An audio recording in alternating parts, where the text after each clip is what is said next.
Here we are with lesson 4.3 on solving systems of equations.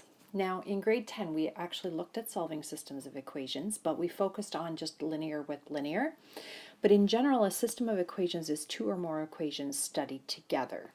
So as I said, in grade 10 we would have looked at a line compared to another line, and when we looked for the solution to our linear system, we were looking for the intersection point of the equations when they are graphed. And we also learned how to do those algebraically. That point or points make both equations true. And I see that I have a typo here and wrote bother instead of both. Both equations true. Okay, so you could do a left side, right side check in both of the equations once you come up with the ordered pair or ordered pairs to make sure that they work for both equations. So example number 1, we're going to solve using the method of substitution. Now I could pop both of these into Desmos and find the point of intersection, but we also know how to solve those algebraically. So quite often in grade 10 we tell you, let's first of all label our equations with 1 and 2 so we can refer to them as equation 1 and equation 2. Before we can do substitution, we need to get one of the variables solved. So take one of the equations and express it as a y equals or as an x equals. Now with substitution, the easiest one to solve for is any one that has a coefficient of 1 in front of it. So I could solve equation 2 for the x, and that would be fairly straightforward. I would get x equals 6 plus 2y. Or I could solve equation number 1 for y because that also has a 1 in front of it. And I would get y equals 11, take away 3x. So either one will work with that. I'm just going to work with equation 1. I'm going to first say that I'm solving equation 1 for y. So I'm telling my reader, whoever's reading this, what it is, I'm communicating what it is that I am doing. So make sure that you do that as well in your solutions because I will be looking for that as part of your communication mark. So if I solve equation 1 for y, I'm going to have y equals 11, take away 3x. And that almost looks like I have a negative sign right there. There, tidied that up. All right, now what we do, so y is equal to this expression of 11 take away 3x. Wherever we have that y in the other equation, we're going to replace that y with 11 take away 3x. All right, so that means we're going to substitute or sub y equals 11, take away 3x into the other equation. Do not substitute it back into itself or you get like a true statement of 0 equals 0 or something like that. You've got to put it into the other equation. So we're going to have x minus 2, and normally the y would come next, but I'm going to replace that y with 11 take away 3x. So we're substituting 11 take away 3x in for the y, and that's equal to 6. Now that equation only has a variable of x, and we can solve it like we would solve any other linear equation. Bedmas says simplify in the brackets first, which there's nothing to simplify. So the next thing is I'm going to do the multiplying. There's no exponents there to take care of. So we get x take away 22 plus 6x equals 6. So I just hopped that negative 2 through the bracket. To expand that, I'm going to collect my like terms. X plus 6x's is 7x's minus 22 equaling 6. I'm going to add 22 to both sides, and when I do 22 plus 6 gives me 28, and then I'm going to divide both sides by 7, and x will equal 4.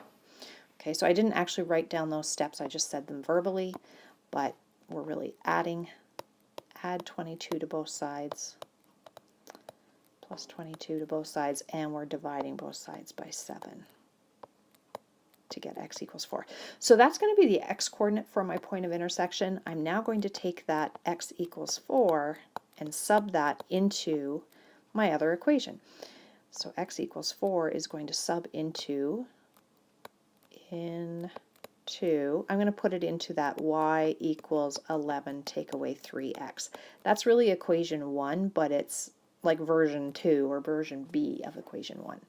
So my y should equal 11 take away 3 times 4.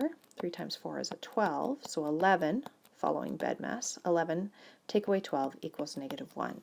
So our solution, or our point of intersection, the solution will be 4 comma solution is 4 comma -1. So the x comes before the y in our solution. Now you can check that. You could sub x and y back into the original equation. So 3 times 4 would be 12, plus a -1 would be 11. So that does make equation 1 true. If I put it into equation 2, I'm going to have x, which is 4, minus 2 times -1. Minus 2 times -1 is like adding 2. So 4 plus 2 does equal 6. So it makes both equations true. Left side equals right side for both of them. So that's a quick review of substitution with a linear, but we can do substitution with other systems. So here I've got a quadratic with a linear. So think parabola opening up, and we have a line with a y-intercept of 2 and a slope of 1.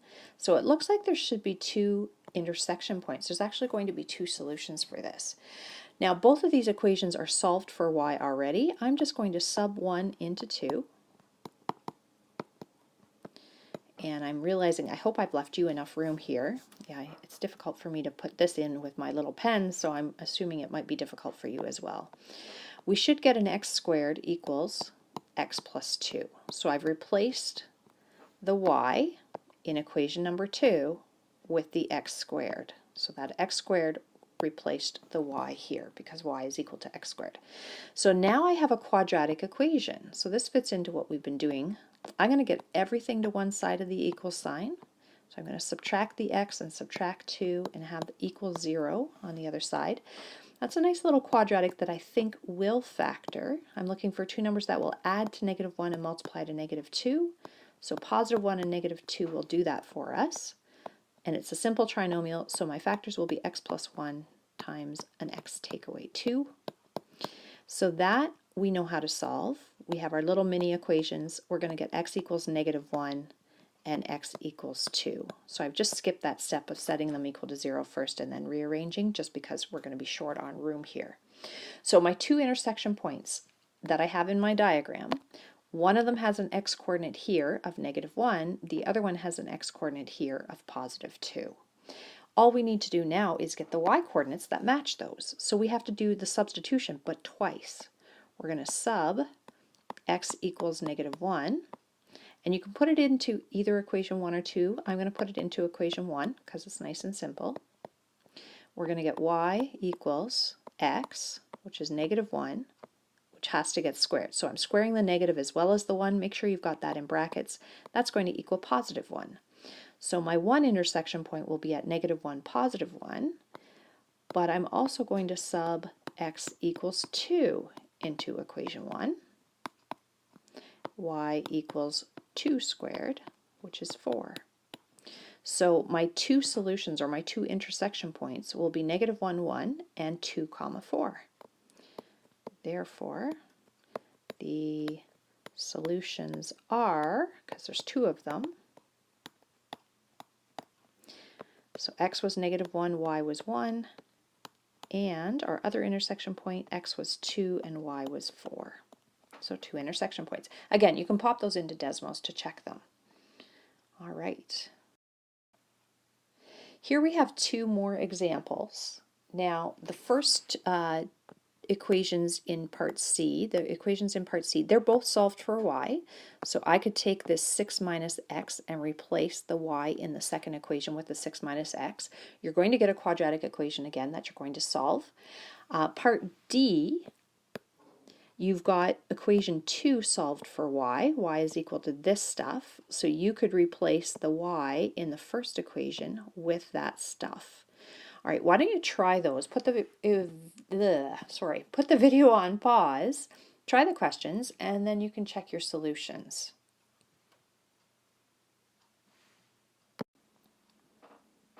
Okay, so I've done my solutions here, and I found that the line intersected the parabola in part C at these 2 points here. And in part D, again, I had a parabola and a line, and there's 2 points of intersection here and here. So if you have any questions with that, make sure that you're asking for some help. Now there's 2 more examples on the back of the handout. Please try those before you go to the next video, and then you can check your work. Okay, when you work with equation E, the two equations here, I found that I got two x values that actually were only really one different x value. So when I sub in, I only have to do that once. I'm going to sub in x equals -1 into equation 1. And when I do that, I'm going to get y equals 2 times -1 squared. -1 squared is +1 because I'm squaring the negative with that, and that gives us 2. So this line, it's a degree 1 for equation number 2 here, degree 1 on both the x and the y. So this line intersects that parabola only at one spot, and that's called a tangent. So that line becomes a tangent to the parabola. It's only just touching it at one spot. Okay, so we only have the one solution for part E, and it's at -1, 2. Now part F, I've labeled my equations with 1 and 2, and I'm going to sub 1 into 2, and I get this equation that I have written here. Now, it is quadratic. I do want to get everything to one side, so I'm going to,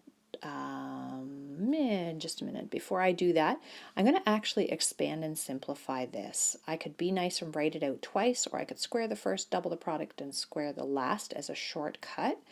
I'm going to do that, and then I'm going to move everything to the left side because I want to have a positive x squared. I always prefer to work with a positive x squared when I'm solving quadratic equations.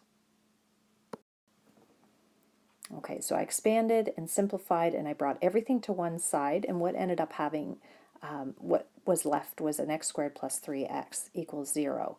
So there's only two terms here. I can common factor x out, and I have an x plus 3 left in my brackets.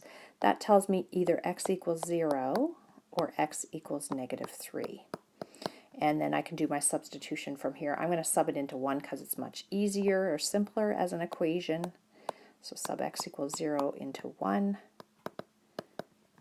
and we're going to end up with y equaling 1 minus 0, which is just 1, and I can sub x equals -3 into 1 as well, and we get y is equal to 1 take away -3, which becomes 1 plus 3, and 1 plus 3 is 4. So this has 2 points of intersection, this parabola with this line.